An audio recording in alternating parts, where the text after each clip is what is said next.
Allora, mi sono accorto che la maggior parte delle persone che criticano l'Eritrea usando Isaias come simbolo non l'hanno neanche mai sentito parlare. Conoscono solo le solite due foto che girano dove sembra tutto strafottente col vento. Foto rigorosamente accompagnata da qualche riga scritta da saccenti africanisti che probabilmente neanche loro l'hanno mai sentito parlare, probabilmente. Quindi ho pensato di cominciare a tradurre qualche sua intervista e magari commentarla. Questa è del 2011, è andata in onda su Al Jazeera International. È realizzata da un giornalista che è palesemente di parte, o comunque che è un burattino che non sa neanche quello che sta dicendo, perché poi vabbè, nell'intervista si vede, non c'è un dibattito. Ad una certa, quando risponde, dice va bene e prosegue per la seconda domanda. Non c'è un vero dibattito. Già il cartello introduttivo dove dice presidente eritreo su disputa e su crisi alimentare, già questo cartello è manipolatorio. Perché? Perché la questione del confine ha smesso di essere una disputa quando la Corte internazionale ha giudicato quali sono i confini ufficiali. Da quel momento in poi ha cominciato a diventare tecnicamente un'invasione, quindi chiamarla disputa è già manipolatorio. 1. 2, poi lo dirà nell'intervista, non esisteva nessuna crisi alimentare. Questo cartello messo all'inizio dell'intervista serve a suggerire ai telespettatori una chiave di lettura. Serve un po' a richiamare il classico stereotipo del paese del terzo mondo, sempre immischiato in una guerra dove non si capisce bene chi aggredisce chi. A questo scenario aggiungono la carestia. Questo fa riemergere nelle nostre menti in automatico tutte le immagini di bambini africani affamati a cui siamo sovraesposti grazie a tenerissime associazioni pseudo-umanitarie che sfruttano questo immaginario per raccogliere i soldi. Quindi già dall'inizio la cosa marca male, diciamo. Hello and welcome. I'm Arun Naidu sitting in for Riz Khan. On the show today, Eritrean President Isaias Afewerki. He came to power following a 3-decade struggle for independence and has been the leader of the East African nation since it gained independence 17 years ago. Eritrea declared independence from Ethiopia in 1991, a move that was formally ratified in a referendum 2 years later. A subsequent border war with Ethiopia claimed more than 150,000 lives between 1998 and 2000. Although an agreement was signed, the issue continues to be a source of tension between the two countries, and the long-running border dispute remains unresolved. Joining me now from the Eritrean capital Asmara is President Isaias Afewerki. Mr. President, on the occasion of the country's 17th independence anniversary, in your view, what are the achievements of Eritrea? Well, I would like to first of all start by saying the border dispute is resolved. It's not unresolved. The decision of the Boundary Commission 6 years ago, its decision to demarcate the border virtually and quit has closed the chapter. So I would say there is no border issue, there is no conflict, there is no tension in the first place. To come to your question, 17 years of achievement in this country has been to, first of all, rebuild the country that was devastated by a very long and destructive war, to start to build a nation, put in place an infrastructure, create an environment for development, promote social programs in education and health. 17 years, despite the challenge and obstacles, has been an exciting experience for this country and this nation. And we can talk about achievements, and that may take a long time, but I can assure you Eritrea has achieved remarkably in the economic sector, in the social sector, and we can now say we are embarking on a new era where we would be in a position to exploit the natural endowments and resources of this country to give more impetus for our developmental programs. Okay, I want to talk about that, the exploitation of natural resources a little later in the show, but I just want to get back to that border issue. Now, that agreement, which was agreed to by the Border Commission, has not been implemented, has it? It is implemented. If you can understand what virtual demarcation means, virtual demarcation has closed the chapter. Our border is demarcated more than any other border within this continent, and you can assume that the border issue, the conflict, is resolved by this virtual demarcation. Now, what are the chances of Eritrea normalizing relations with Ethiopia? When our territory is occupied, despite the agreements, the decision given by the Boundary Commission, and now, as I indicated earlier, when we have the border demarcated virtually, the presence of occupation forces makes it impossible for any normalization of relationships. There are concerns, and these concerns have been expressed in the United Nations, that there could be more fighting between Eritrea and Ethiopia. This is mere speculation. Those who would like to distract the attention from the real issues would raise this matter time and again, but I don't see any ground for any eruption of tension or confrontation.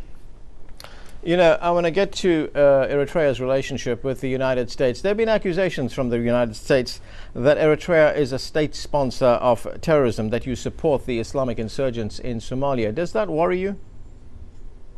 How many times have we heard this, and how many lies have been told the last 5 or 8 years? And I think this is compromising again and again the credibility of the administration in Washington, and these shameless lies repeated again and again have no weight whatsoever in what the United States, as far as Eritrea's linkage with terrorism, which has become an impossible fact to prove on the part of the United States, but you can hear these lies again and again, and I'm not surprised. We're not worried about these accusations.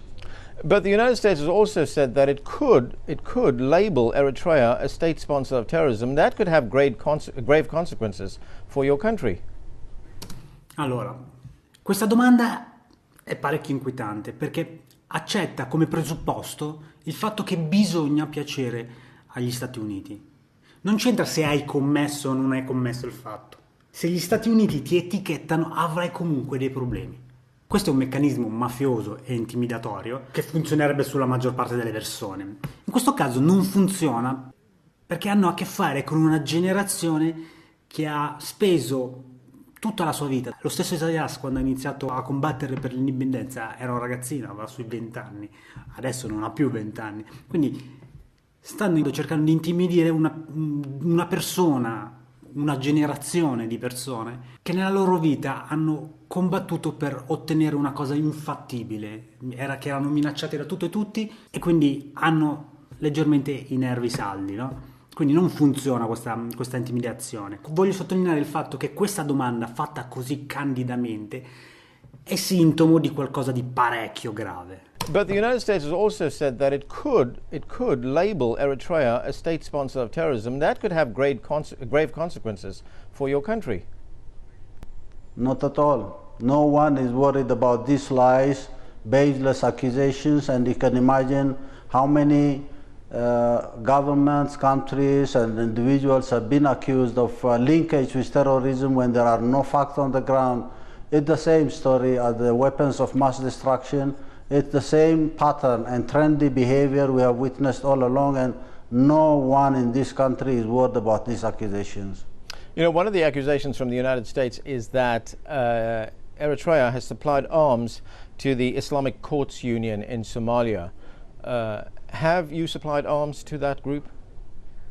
It looks like you're talking on behalf of the United States and the administration in Washington, and your list of questions seem to be provided by, I don't know, someone in Langley or the administration in Washington. I'm not bothered about these accusations. I can assure you these lies will be repeated again and again with no leverage on the ground. Okay, let's talk about your recent visit to Iran. What did that trip achieve? It's part of the long-standing relationship with the Islamic Republic of Iran. The early 60s, 70s, the present Islamic Republic of Iran, and the support, the moral support, the struggle for liberation in this country got from the Iranian Revolution has been a landmark in the history of this country and bilateral ties with Iran, and there was nothing new in this relationship. We can imagine going back 3-4 decades when Ayatollah Khamenei was during Friday prayers praying for Eritrea and the freedom of Eritrea. And this visit comes as an expression of solidarity between Eritrea and Iran. Did you sign any agreements with the Iranians? Oh, about 3-4 agreements of cooperation. And what are you going to be cooperating in what fields? All fields: agriculture, manufacturing, mining, trade, name it. Allora, quasi tutti i capi di Stato, anche quelli occidentali, hanno nei loro atteggiamenti una sorta di sudditanza rispetto alle aspettative degli Stati Uniti. Quest'uomo è il presidente di uno Stato africano e la risposta che dà alla prossima domanda dimostra che quanto la sua sudditanza sia pari a zero. E attenzione che può sembrare spavalderia, ma è consapevolezza. Consapevolezza del fatto che quello che ti stanno offrendo, anche se sembra cioccolato, non è cioccolato. Anche se luccica, non è oro. Okay, now let's look at the domestic political situation in Eritrea. When are elections going to be held in Eritrea? There were elections scheduled for 2001. They didn't take place. When is that going to happen? What elections? Elections in Eritrea. We'll see what the elections in the United States will bring about, and we will wait for about 3-4 decades until we see genuine natural situations emerge in Eritrea. You're saying Eritrea is going to wait 3 or 4 decades before it holds elections? Maybe more, who knows? But isn't that, it... of course, depending on what you call elections, what you believe in elections, what you think in terms of elections. If you think elections are elections we witnessed in Ethiopia, the elections in Zimbabwe, the elections in Jordan, the elections in Morocco, the elections in Kuwait, if you talk about those elections, and the elections in Iraq and the elections in Afghanistan, like the process where the lawyer Jirga was brought about to form a government, if you're talking about these types of elections, I can tell you it may never happen. It may take decades.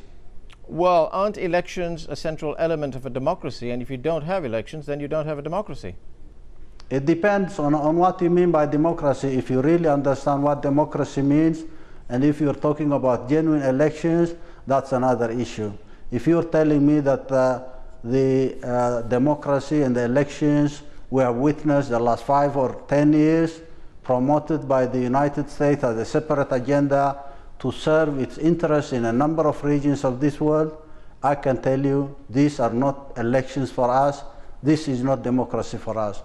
If you mean democracy is polarizing society vertically, that's not democracy for us. And these days it become very fashionable for people to talk about democracy when society is divided and polarized along ethnic, religious lines, and we are not party to that kind of democracy. Well, are you prepared to tolerate any kind of opposition in Eritrea?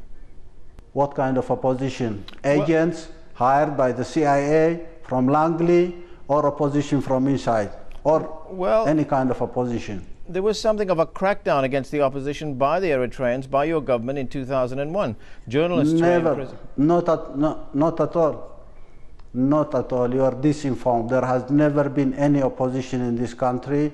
This is a total lie. And if you're talking about a political process, that is a different matter. If you're talking an opposition that has been fabricated and created by Langley, then you would call that an opposition. I would not call that an opposition. Well, but you did close down the free press, and you know, just to get to some specifics, there were 2 Eritreans who worked for the US Embassy in Asmara who were imprisoned. They have not been put on trial yet.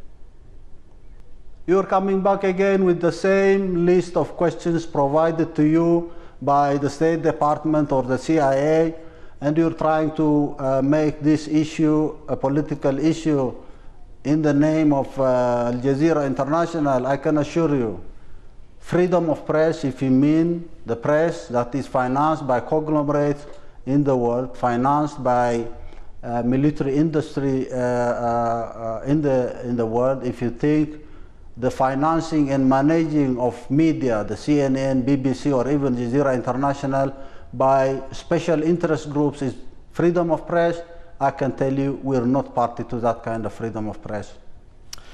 All right. Well, let's look at food aid in Eritrea. You adopted a policy some time ago of self-reliance. In fact, you kicked out most of the aid agencies in Eritrea, with the exception of a few that are still working there. Is Eritrea now self-sufficient in its food supply? No, I wouldn't talk about that. Whether Eritrea is food self-sufficient or not is not the issue. If anyone is interested in providing food aid and handouts, give the 7 or 6 million children in Ethiopia the food aid you have, give the Somalis in the Ogaden the food aid you have, and anyone interested in providing aid could provide aid to the Somalis that are being suffocated and strangulated by the presence of occupation forces. We are not in a position to talk about food aid. We are not taking handouts. We advise those who are interested in trying to use aid as politics and go give that aid to places that need it. But you have rejected millions of dollars in aid. We don't want to be spoon-fed. We would like to live on our toil and be enabled to secure food for our people. That's what we do, and we don't want to be crippled by food aid that is linked to an agenda of dependency, and we've overcome this by denying and rejecting food aid intended for crippling us. Mr. President, I can understand that you don't want to be spoon-fed, as you say. You want to be self-reliant, you want to be self-sufficient, but there are food shortages in Asmara. Who told you that? Well, we just had a report from the French news agency which says there are shortages of things like bread, that people have to use ration cards to get food from state stores, that there is a black market in food supplies.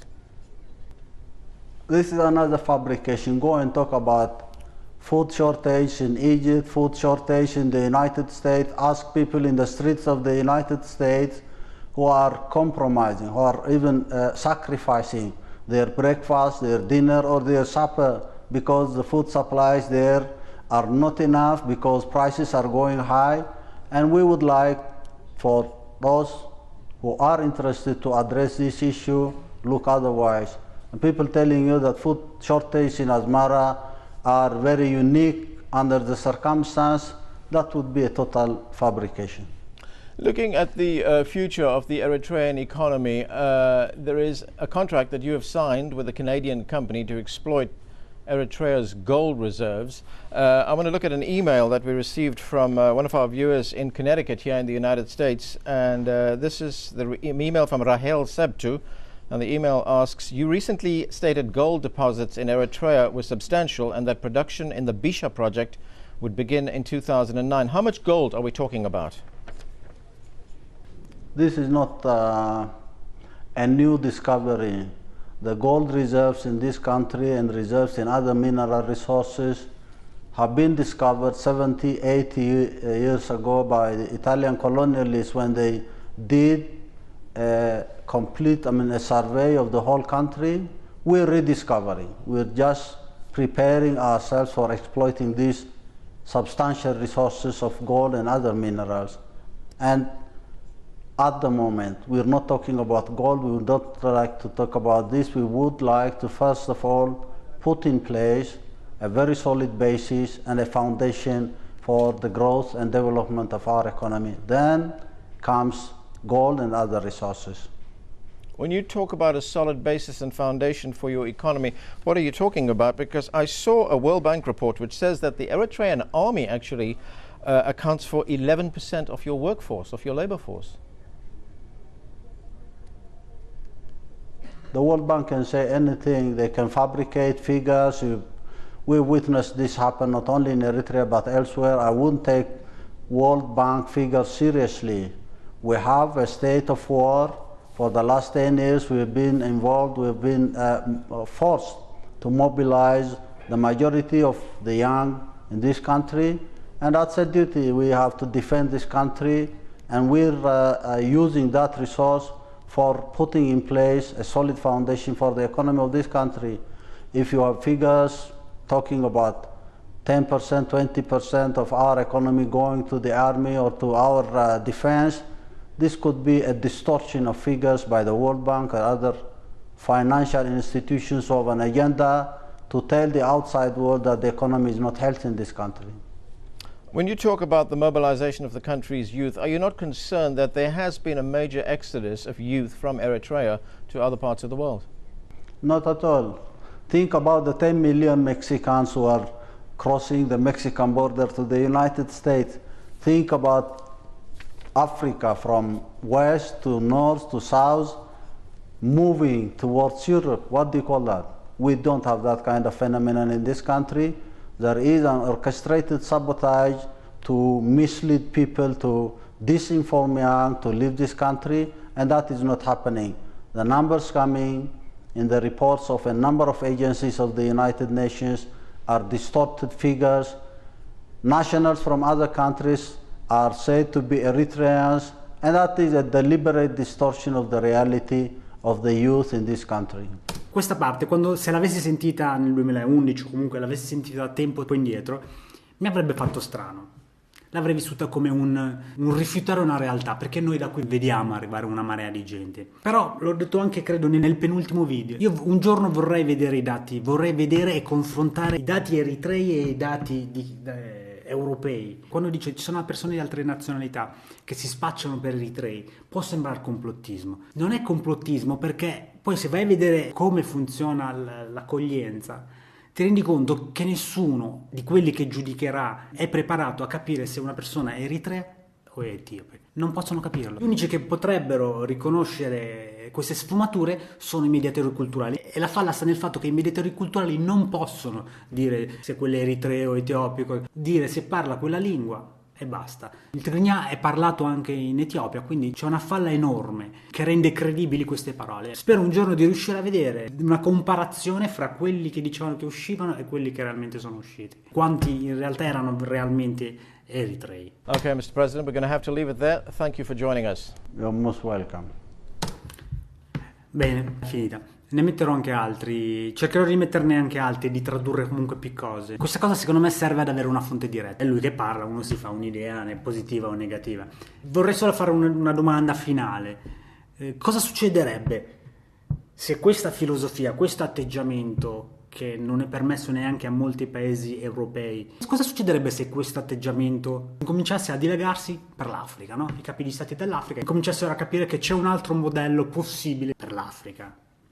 Questi sono i motivi per cui demonizzano questa persona e demonizzano il lavoro della generazione di questa persona, perché poi tutti dicono Isaias è una persona, non è ricco, non ha nessun tipo di potere economico, appartiene a una generazione che è sopravvissuta alla guerra, è riuscita a ottenere l'indipendenza e vuole portare a termine questo lavoro. Il suo potere sta in questo, il suo potere sta nell'essere lineare con quello che dice e nell'essere riconosciuto come simbolo. Sta in mezzo alla gente, roba che Renzi in mezzo alla gente non ce lo vedo, ma Renzi è un esempio, ma qualsiasi presidente in mezzo alla gente è difficile. Ma perché? Perché c'è un sistema corrotto che manda in frustrazione le persone, per cui ci sarà sempre uno che arrabbia verso quella persona. Chi governa in Eritrea gira per Asmara, gira per la città tranquillamente. Quindi è un sistema diverso di vivere la vita e di percepire la sovranità, l'indipendenza e tutto quanto. Quindi cosa succederebbe se questo si dilagasse in Africa? La risposta a questa domanda è il motivo per cui un paese così piccolo e sembrerebbe insignificante viene bastonato e puntato dai giganti, perché può essere l'inizio di qualcosa per l'Africa intera e perché no per il mondo. Alla prossima.